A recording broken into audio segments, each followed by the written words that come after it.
All right, everyone, we're going to go ahead and get started today. Thank you for joining us and welcome to today's webinar.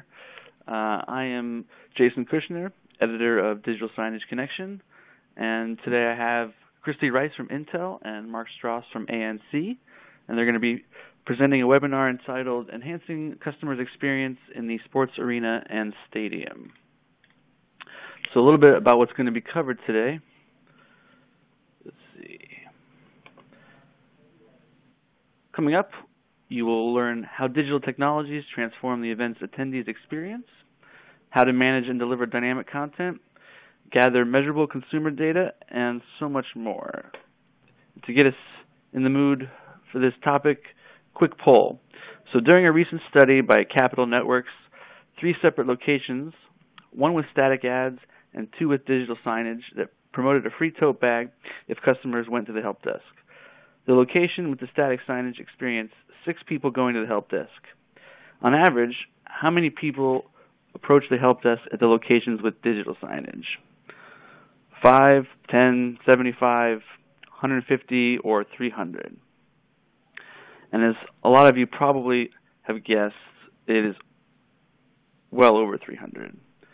So that's just a little bit of something to think about as you hear the more facts and explanation from Mark and Christie. Before I hand it over to them, they're going to give you a little bit about their background. If you have any questions for them, post them in the chat bar on the left, and we'll address them at the end. And if you come in late or want to share this full webinar with a colleague in the future, we will have the whole recording posted onto digitalsignageconnection.com by tomorrow or Monday at the latest. So that being said, without further ado, I'll hand it over to Christie and Mark.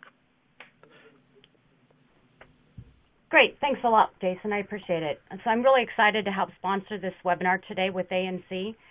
We have some exciting solutions to share with you, along with the impacts to the venues and the patrons.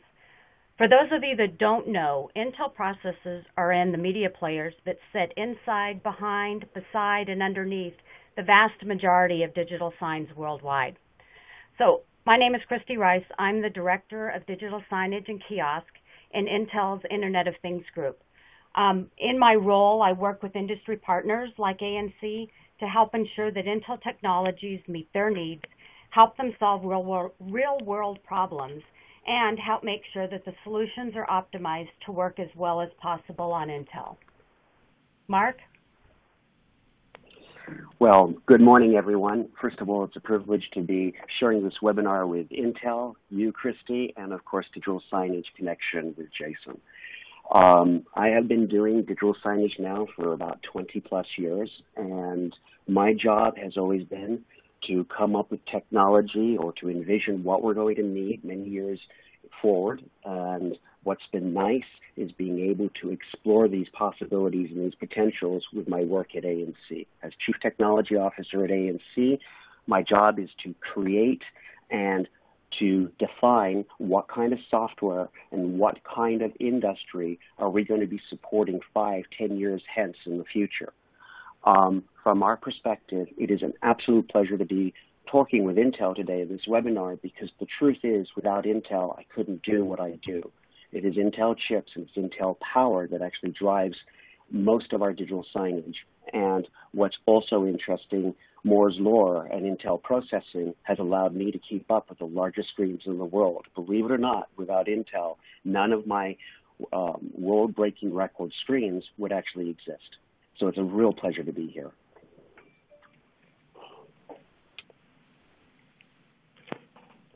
Now, on to our subject. In the last 20 years, we have basically gone into almost every form of sport there is, from college sports to professional sports to fringe sports to the X Games and to all kinds of other venues and events. And when I first started at ANC, I had no idea where this journey was going to take me nor the company. And from sports, we've now wandered into out-of-home, and now we're doing iconic venues in the country. And it is an absolute privilege to have worked in an industry where I was able to watch it from the very beginning, when a 360-degree video board was really hard to do, to now we're doing boards with 30 million pixels in them and boards that are 275 feet long. So the evolution in this space has been amazing. And from my perspective, ANC has really been privileged to work in some incredible, iconic spaces. Now, obviously, if we're going to talk about digital signage, we have to talk about revenue. And one of the most amazing issues in digital signage is that many years ago, no one was really aware of how much potential there was in the market to create money. And today, to think that brands are spending around $4 billion to actually put content onto the boards, it's pretty remarkable.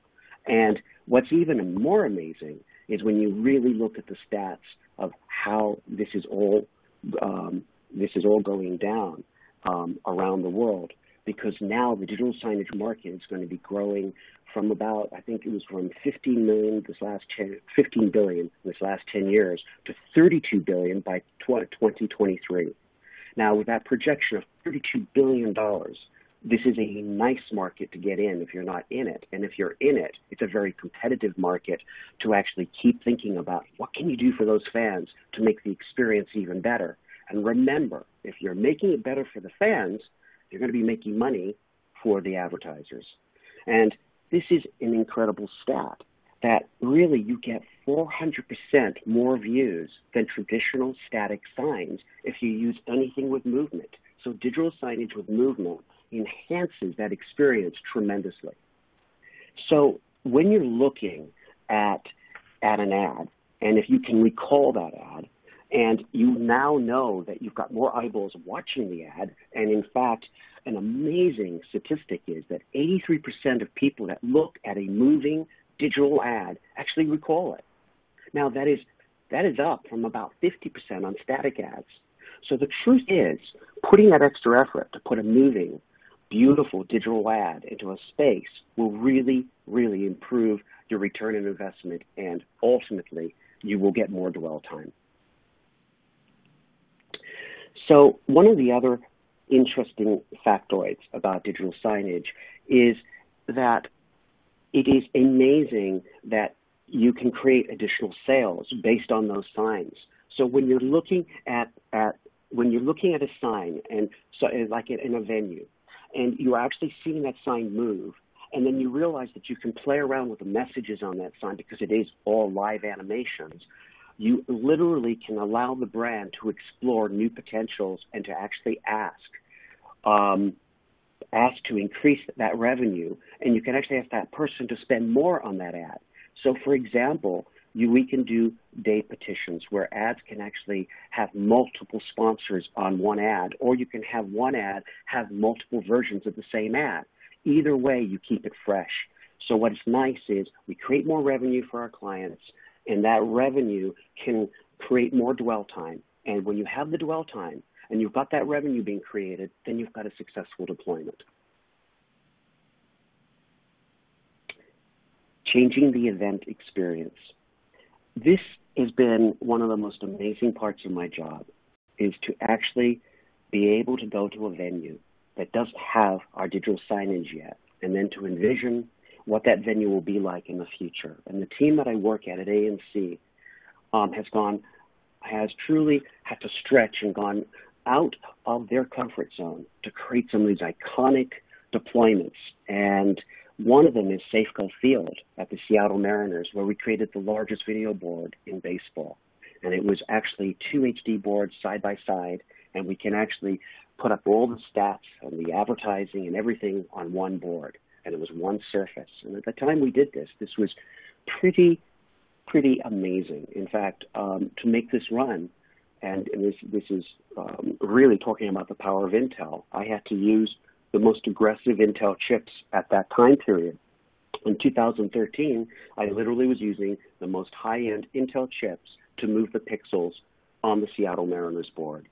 So again, the relationship between Intel and ANC is amazing, because as Intel improves their speeds and a lot of their chipsets, we actually go and gobble up all that speed. And in fact, one of the funny parts about what we do is that, someone asked me, hey, Mark, it's interesting. You've got all this power now. Everything should be faster. Why isn't everything faster? And, of course, it's because every time we get more power, we end up making the boards larger. And we make everything more difficult to run because we keep expanding on it. One other thing about Safeco that was really interesting is we made a virtual scoreboard in the back, in the outfield, and we made it retro. So it looked like an old-fashioned scoreboard where sometimes the numbers on the score would come out and it would come up upside down. So, and then you'd have a hand come out and actually correct it and put the slate back where it's supposed to be, like the old retro scoreboard in baseball where you basically had people by hand scoring. And we've actually made these boards look more real. And to the fan, some of these boards look so real that you don't even realize we've updated them because we've made them look dingy and dirty, and we've made them on purpose look retro. And then to think you put the human element into the boards, and this is all with conditionals and with all this other technology, it's fun. And it makes the boards less sterile. It makes them more engaging so you get more eyeballs looking at the boards.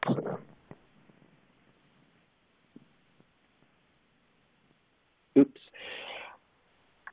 And in closing on this on Safeco and the Seattle Mariners, what has been amazing to me is when we put this board together, running HD footage only in 2013 was a big deal.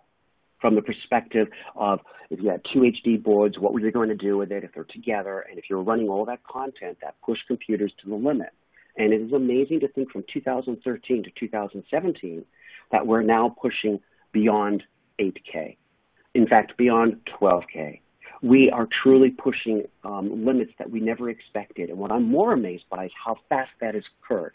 That has literally occurred in 5 years. We've gone from HD to 4K and beyond.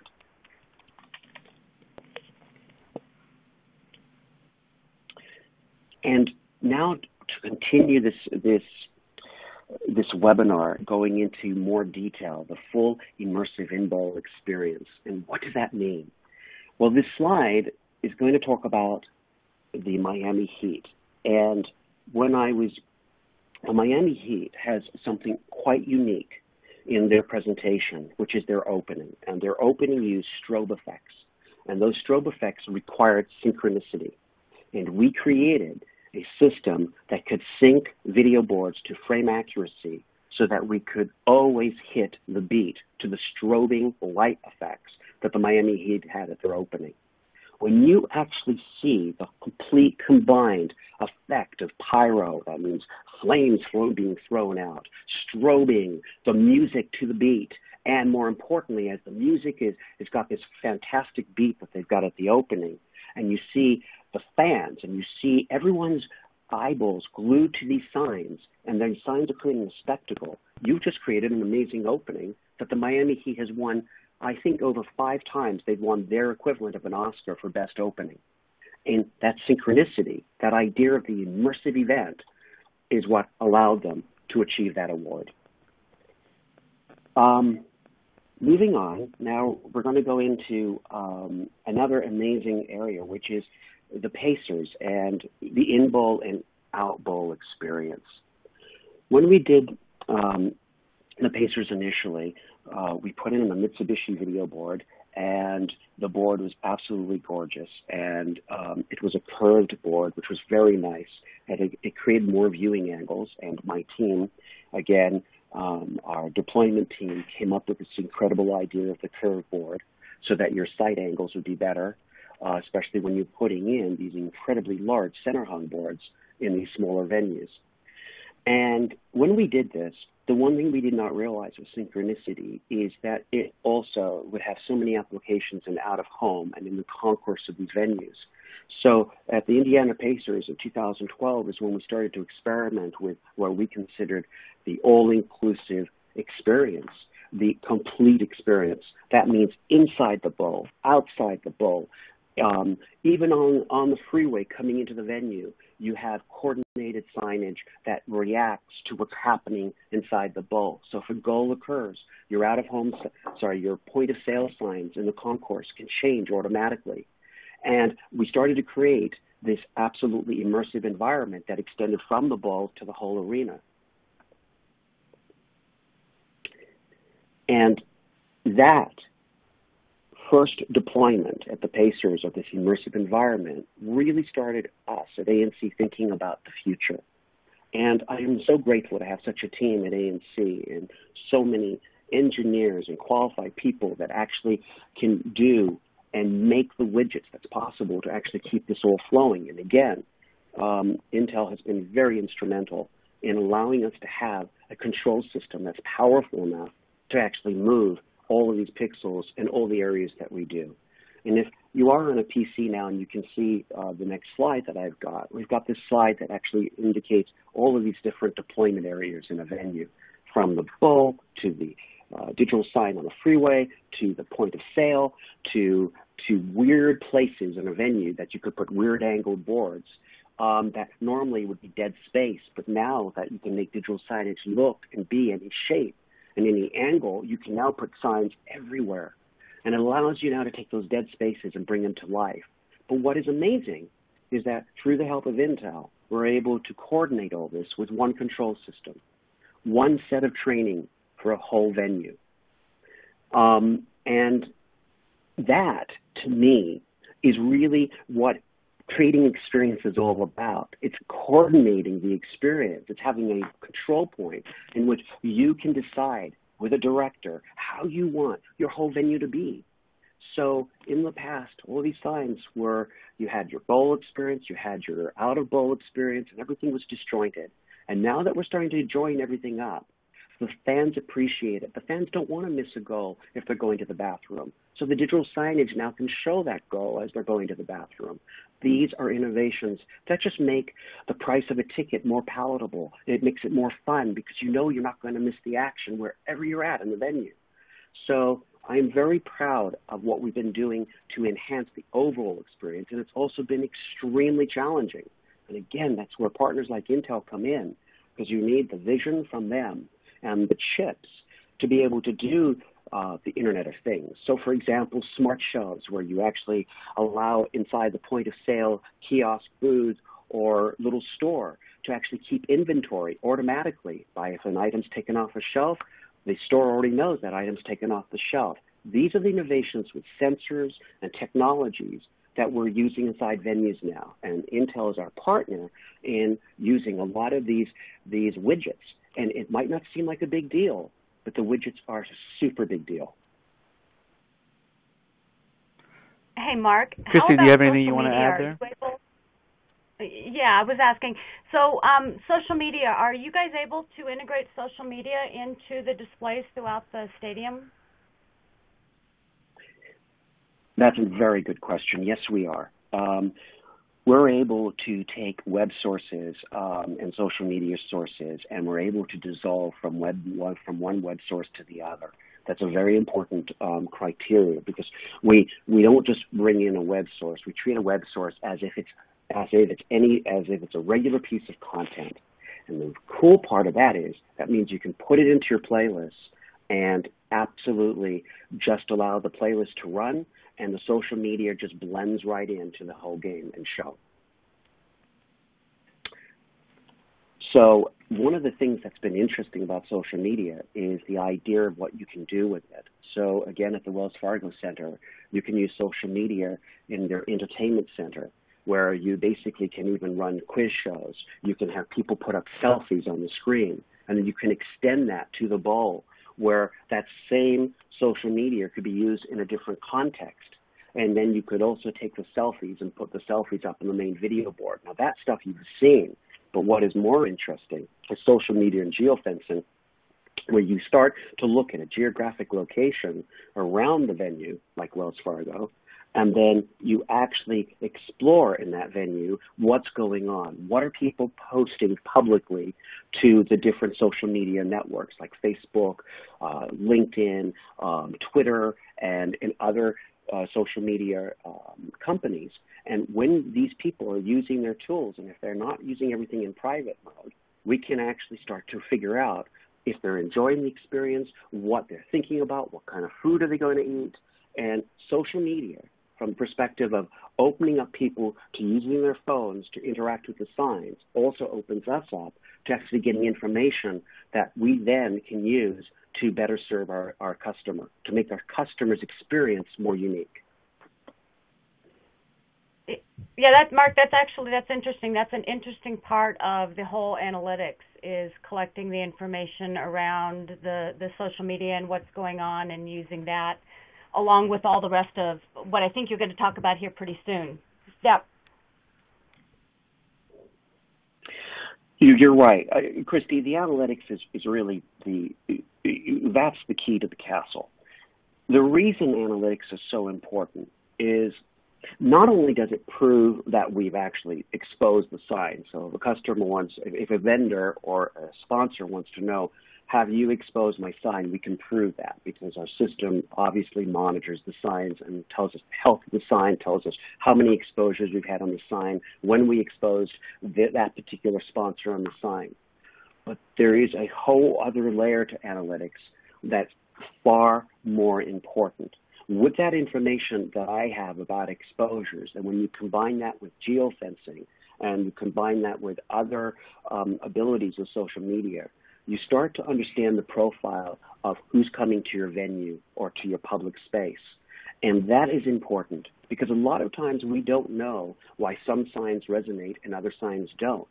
Well, with analytics, you can actually hone in on what is actually appealing in that space to your customer. And it might not be the same program that was motivating people in a different state. In this state, you might find that these signs are running very dead. People don't really dwell at them. And this really allows you with the analytics to absolutely hone in on what that customer wants to see. So I think, Christie, analytics are extremely important because we can't waste advertising dollars, especially when you put the advertising dollars and spread them out on a whole venue and really not know, does anyone like it? Because if you think about it, in many other forums, you know if someone's liking what you're showing them. But in these public venues, you really don't know if you're inspiring someone or if they're just walking away.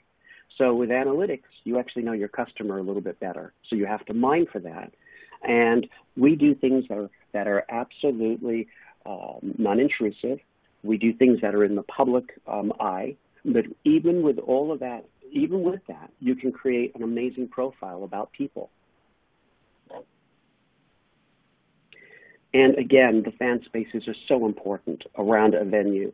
All the different little nooks and crannies where you can put signs, from the kiosk to the point of sale to, of course, to the concession booth, and so on and so forth. You have so many different places you can put up signs, and when they're all coordinated and they can all work together to sell or to promote or to create spectacle, you've got something special. Mark, you talked to me earlier. We were talking about how you figure out where the right places to put the signs are and what you want on some of the various different signs. I thought that was kind of interesting as you walked through how some of the different venues have done it. Can you share that? Well, absolutely. I think this, Christie and I discussed this a few days ago, and it was one of those things where she asked me for a pat answer, and my answer was, there is no pat answer. Every venue treats their signage a little bit different. Obviously, you love the venue that's done research studies, knows exactly what they want, and when we walk in, they either give us an RFP that basically outlines everything we have to provide with our bid, and we come in and we provide that. Those are the easy jobs, but they don't happen very frequently. Most of the times, AMC's job is to go in and consult to figure out what the team wants or what the vendor wants. And then our job is to try to do research and to try to figure out how we can achieve that goal. And it's always different, Christie. It is not easy because sometimes you have competing interests in spaces. So then our job is also to be diplomats, to basically combine and to make sure that we combine multiple dreams together. And we make sure that those public spaces work. For example, a venue that's co-shared by a hockey team and a basketball team. There could be two conflicting interests there. So one of the cool things with digital signage is, as we all realize, you can change out your inventory on the go one thing we did our software is we created the ability for you to switch to a completely different venue with literally one button click. So that way, you can literally have two completely different franchises share the same space. And moving right along here. And now we go into, I think, the place in our presentation where there is so much to discuss, which is the future and all of the possibilities. One of the most amazing things about this last 20 years has been watching what we can do with content, what we can do with social media, point of sales, what you can do inside the suites, and more importantly, how you can combine all of it. And one of the things at ANC we realized very, very quickly was we didn't start to make this stuff simple and really start to make a control system that was manageable, not by a superhuman, we would not succeed. So one of the areas that we worked very hard on was to try to figure out with our in-house talent was how do we make something that is easy to use but could actually be beneficial for a whole venue, in and out of the bowl, all the way to the freeway. And out of this, we created our control system that was formerly called vSoft, that is having a name change into LiveSync. And in creating vSoft originally, our goal is to create this universal system for the complete venue. And in that meant that we were going to be dealing with everything from the retail kiosk all the way to the synchronicity of the strobing opening of the Miami Heat. And it was a tall order. And I can actually fairly say, Christie, and I'm sure you have the same R&D time frames at Intel, but this has been a 10-year journey to get here. When we first started, I think our first 10 years was learning what we needed to do in the space. And I think our last 10 years has been spent doing it. But to do it meant we have to basically create every tool from scratch. So from my perspective, without Intel's help with the chips and keeping us speedy, we'd never been able to achieve this.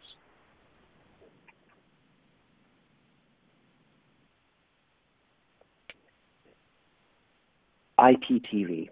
Now, IPTV means internet television, and usually you find IPTV in a stadium on the monitors that are in the concourse or in the suites. And inside the suites, if some of you have never been in one, you usually have a television or of course, a flat screen that allows you to watch cable, if you'd like to, other channels, or to watch replays and live cutouts from the game that you're watching, cutout angles. Or, in addition to that, watch an L-bar presentation where you see the game, but you see all the stats and statistics around the given game. So the game's inside a box, and then you've got a bar all the way around with statistics. And all of this is a technology that Intel is very aggressive in, because Intel is creating the little servers, and the servers are usually based on Intel designs, Intel motherboard designs, or Intel chip designs, or Intel bridge chip designs. And these Intel boxes, or NUCs, or other devices with Intel chips in them, go behind the signs. But what's important is, in those boxes are sensors. And this is one area where Intel has been extremely helpful, is the new generation of sensors they're creating. See, if you want to monitor something, you have to have a non-intrusive way of doing it. And what's amazing is where we're putting sensors now, and you really would not be able to tell, like inside a shelf, or literally sensors that are just wireless, but they're actually sensing things that are going on in the space. And all that information goes back to these little boxes, and then our control system picks up that information and actually does something with it. We are also working with IPTV. We can't do everything yet. So in IPTV, we partner with other companies, and one of the things we do with IPTV right now is we join them up. And with one of our partners right now, and Intel is involved in all of the in the boxes that we're going to be deploying, but what we're actually doing with them is we have finally created sync all the way to the suite. And this is pretty amazing, that to think of a whole venue that can switch, including all the suites, to the same content at the same time throughout the whole venue, now that's spectacle. That's a show. And where we're going with this with IPTVs, we want to have the triggered ads. We want to have the full-blown experience that everyone's traditionally had in the suite, plus the synchronicity, the overall spectacle, and the ability for the whole venue to control every screen at a whim. And I think that's something that has been talked about for years, and I'm proud to say we're about to deploy it.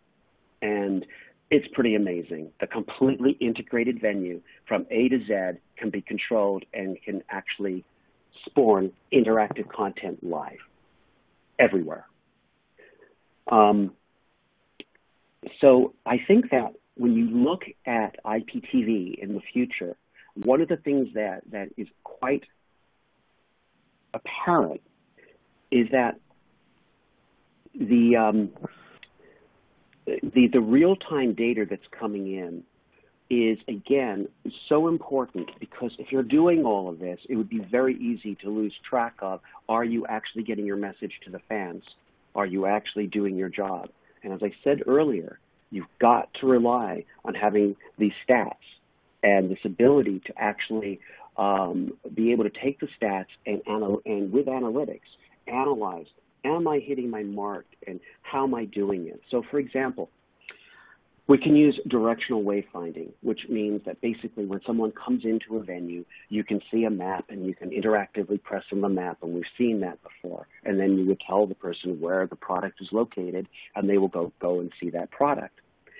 But one of the things we're also able to do is we can anonymously watch that person move in the venue from the perspective we might know it's a man or a lady, and we might know that that person is moving. We know their cell phone is moving. We don't know who they really are. We don't know any personal information, but we can definitely tell that the directional wayfinding actually helped them to get to their location, because if you see them actually taking a side detour and not getting there, and you see multiple people doing that, then those analytics serve you well. Then you know, gosh, I got to improve my wayfinding.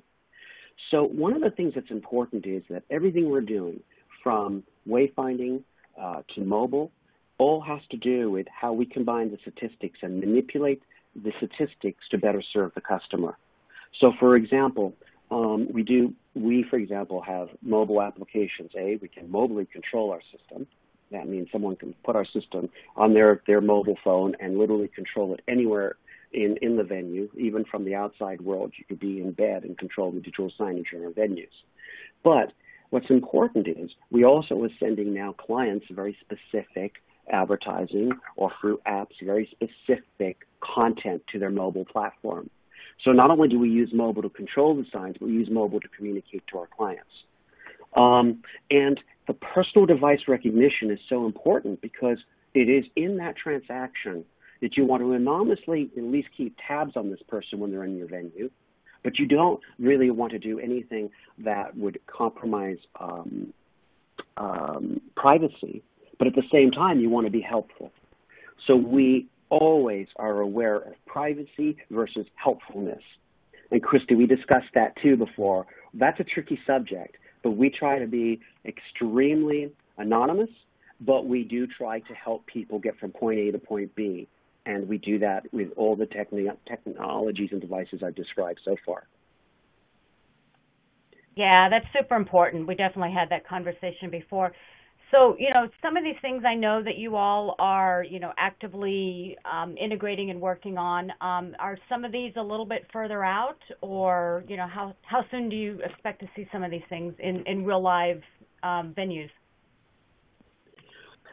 Well, we are starting to dabble with all these technologies today in a lot of our venues. The problem is, so far, we haven't really had the showcase where one venue said, let's do it all. But we're getting there. We've got venues that do IPTV, but it's not joined to frame sync to the bowl. We've got people that are doing social media, but it's not joined to the whole experience. So today, where we're at is we're just about to deploy in one of our venues a completely integrated system, because they want us to. They're also willing to be a little bit of guinea pigs, but they're wanting us to truly explore how far we can take this. And I guess, and if there's anyone from venues listening today, I think this is super important, that if you want these experiences, you have to go with companies that you know will get the basics done, that they're not going to fail at producing the digital signage, and they won't have failure. But you also have to allow experimentation in the space, because the truth is, without experimentation, you really can't figure out what's going to best serve your customer. You can't just determine, I know what they want. I have found that usually does not arrive at any good result. What you really need to do is you got to ferret out from what's going on in your venue, what your customer wants. So when you're putting this technology in, there is some experimentation, figuring it out, playing with it a little bit. And I think every venue that wants to experiment in this new era of sensors and social media and really, should we say, the social customer, then if you're going to experiment, it's going to be on what do they want. And you can't always predetermine what that is. So I think what my job is to take these sensors and these cameras and this information, and the way I serve my customers, to show them how that interacts on their balance sheet. And if I get it right, they're going to see that more hamburgers are being bought, or when they put a sale up because something happened in the venue and the sales everywhere in the venue, more people buy stuff, similar to our poll. It's amazing if you think a static sign might get 5 or 6 people, but a digital display will get you 300 plus people on a promotion. So the point is, with that power, you need to experiment to figure out, what can I do to maximize my eyeballs, my dwell time, and obviously my return of investment will be that any sign I put up, any advertising that I do will pay for itself, because you will absolutely be able to prove to your sponsor, look, they saw your sign, they went and purchased your product. That's the Holy Grail. And I am much closer than I've ever been in completing that chain from A to Z to actually be able to show the client the transaction of not only their sign, but of the money, and more importantly, being able to show them the trends for the future. I think that's fantastic, Mark. You're right. That is absolutely the Holy Grail, is being able to tie what's happening on the sign to actual sales and proving to the brands that they're getting their dollars worth and more. Absolutely. Christie's absolutely well put. I mean, if you can't do that, then truly this is just all an experiment. And from my perspective, in the early days, when social media and analytics really started to be a buzzword, and I think this happened around 2K, where everyone was talking about, social media, we can do this analytics. But the truth is, we didn't have then the power or the real understanding of what this really means. And since I'm just an infant in this, and I'm 10 years in, and I'm just starting now to learn all of the implications of this, I think this is a field in which anyone coming new in should be fascinated, and I think there's 50 years worth of work here that still has to be done. Because the truth is, I'm still learning the relationships between what my data says and what the customer wants. And as I fine-tune that, I think you're going to find that we're going to figure out so much more about our customer, and yet we'll keep them anonymous. This is super important, because in America, people like their privacy, and we have to honor that. But at the same time, we also have to sell the brands. And our job is to sell the brands and not make our customer leave and not make our customer feel weird, but make our customer want to be in that space, want to see the ads, and want to buy the brand. And, what I track is everything from gender to age to the amount of people that are dwelling around a sign, to the closest person to the sign, and obviously dwell time, which is, do I get clumps of people looking at the sign? Now, obviously, you can visually see that, but we sometimes can use cameras that are doing contrast scanning that just look at a whole bunch of blobs. We don't analyze what the blob is. We know the blob's a human being, but how many blobs are standing behind the sign? Or we can actually go even more aggressive if we're allowed. You can use facial recognition in a limited sense, where you do not scan the person's identity, but you scan to see if they're looking at the sign, are they happy, are they sad, what is their mood, and you can do things like that. So, and Christie, this is really where your forte is at Intel. It's all these things with the sensors and getting people to engage and not making it weird for them, but making it natural, making them want to participate. And I think in the future, this is going to be an area where we're going to literally see, at the end of this, an absolutely unparalleled, I think, increase in the usage of digital signage as more and more brands realize that with a properly deployed signage network, they're going to get the needed data they need to be impactful to their customer so they can actually make sales. They are going to get there by working with companies like ANC and obviously Intel, when they realize that it is going to be the sum total of experience and the sum total of not someone having a widget, but someone being able to combine all the widgets and making it work. And I am extremely excited about the team that I work with, because it really takes a continent to do this. You can't be an island in digital signage any longer. We need everyone at Intel to be working on the future and speeding up all of our PCs and computers and getting better sensors. And while that's happening, my job is to keep evolving how we play and manipulate the data and how we actually move more pixels. And right now, I have beaten my own records many times over, and it's thrilling to be in an industry where you think you've put in the largest sign, but next year you get to work on an even larger one. And this market, I think, has just begun. And I think some of the movies we've seen and some of the science fiction movies, maybe some of the audience has seen, really depict that future. And I think that future is going to happen. But what's more interesting, that future is also going to happen in their homes as well as, in the public spaces. Because I think eventually digital signage will just kind of combine.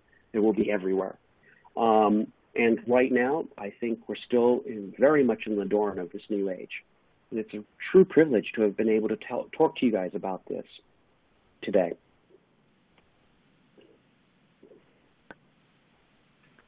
Great. Thanks a lot, Mark. I really appreciate you sharing some of your guys' experiences. Oh, well, thank you, Christie. Jason, do you have anything you'd like to add? No, I think we're good. Are we going to open it up for questions? If so, we have a few. I'll start with one from Brooklyn. Let's see here. Give me 1 second. So it says, how are you working with content partners in building and creating applications? For example, syndicated content providers or hyper-local information. Oh, that's a good question. We work with local partners because in sports, there is a local component to most venues where you have your local advertiser and your local brands. We created a system in our software that is a hub. I won't go into the technical details of it, but in our hub design, we allowed it to be open-ended so that we can bring in and aggregate data from almost any source. And so far, we haven't found sources we can't use. So on the local front, if the venue is partnered with like local news sources and local, sometimes charities or whatever the local source is, we will tend to either design statistics and stat pages, and that would be like a character-generated page that comes up automatically that depicts that client's needs, or we actually can use other people's apps, in which we will just take the actual screens that the apps generate and actually display them on our signs, or we create for them a custom experience, and then we will do that programming for them. Our platform is very easy to create new relationships with data. And so we actually go out of our way to actually use that and to help a customer combine a lot of different pieces of data from many different sources and combine them. So we kind of do this a lot, and it comes in, unfortunately I don't have a pat answer because it comes in all kinds of different flavors. Okay. Christie, anything to add from a different angle on that? No. Mark did good there. No? Okay. All right, we'll move on then. Question from Phoenix. Who owns the content within your system?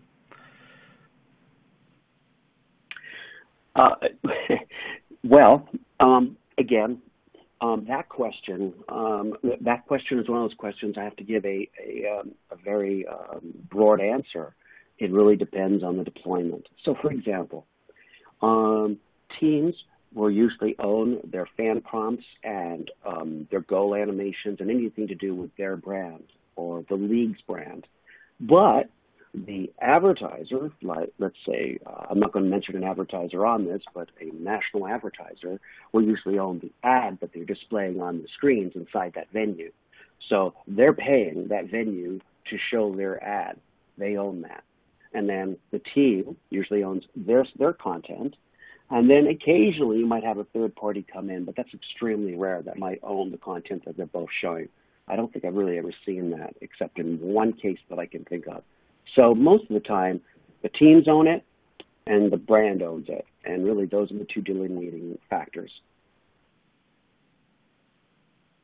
Okay. Does ANC offer partner programs for potential resellers? Yes, we do. Obviously, we on that we basically we interview and we find sources of technology that we're interested in, and we bring those people close to us.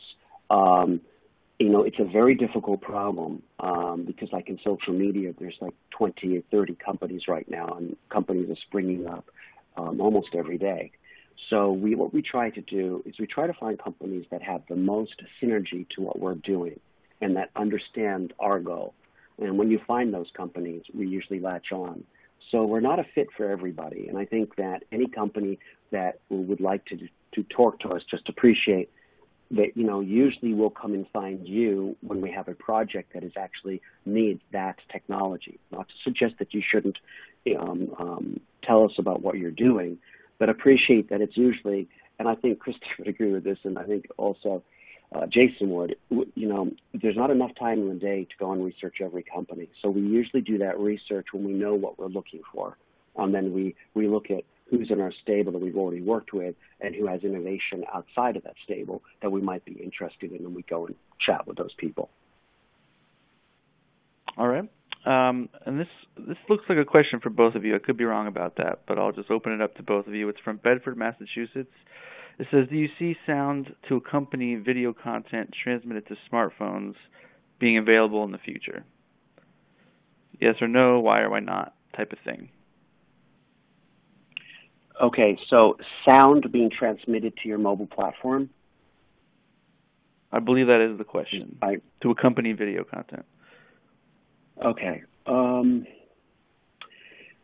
Up to now, if you think about it, and if you think about an average venue, there is no limitation to sending sound if the sound is inside the content. But if the sound has not been married to the content, i.e. at a sports venue when you're having like replay, keep in mind that the sound is coming from the control from the sound booth, and the actual clip is coming from a replay unit that has no sound on it. So one of the things that is possible to do, but has not been done yet, is I have never seen an app that has actually tied in the control room audio sound to the actual app. And I think it's very possible to do. But I want everyone to understand that unlike traditional content, those two sources are not married. You'd have to go out of your way to bring the sound to the location where you're digitizing in the content to send mobile. So the answer is it's possible. And the reason it's not done, I think, because that sound comes from a totally different place. Yeah, I personally, I think the question is super interesting. There's a lot of innovation that I think you could probably do around exactly what the person that asked that question is coming to. So it'd be great to be able to work with some companies out there who would, like to be able to do this. And I know ANC has all the bits and pieces that, they could certainly do it. It'd be really interesting. The one thing we are seeing is we're seeing a lot more use of audio at the actual sign itself, and being able to have the sign detect audio and then respond to it, that type of a thing. So we're definitely seeing it that direction, not so much the other direction just yet. Right. And again, for example, today, if you have a toolkit in your Apple phone or your Android phone, the toolkits that Google and Apple are providing, the mobile phone or the smartphone, is pretty amazing. So you have your synth digitizers and everything built into the phone. So the truth is, in the future, you can leverage actually your mobile phone's potential to listen to requests, and then you can transmit that straight back to the venue. And more importantly, on the venue side, you can also you can leverage some of these technologies to bring in the audio. I think this is an area, just like with social media, that we've just begun to explore the potential. I could definitely bring the audio together. It's just never been asked for before. All right. I think we'll probably call it a day there. Great job, both of you guys. I think we do have some people interested in contacting for more information. And so the contact information for both Mark and Christie is on the screen now. In case you can't see the screen, is it okay if I give your emails? I'm just going to announce them now. That's fine. Mark Stross is mstross@anc.com. And Christie is christie.m.rice@intel.com. So that being said, we will wrap it up for today. Again, if you came in late, the full recording of this webinar will be available on digitalsignageconnection.com, let's say by Monday. That's August 14th. And be sure to fill out surveys, tell Mark and Christie what a great job they did. Tune in next week for the first webinar in Digital Signage Connection's webinar series. And that's it. Thank you, everyone. Thank you.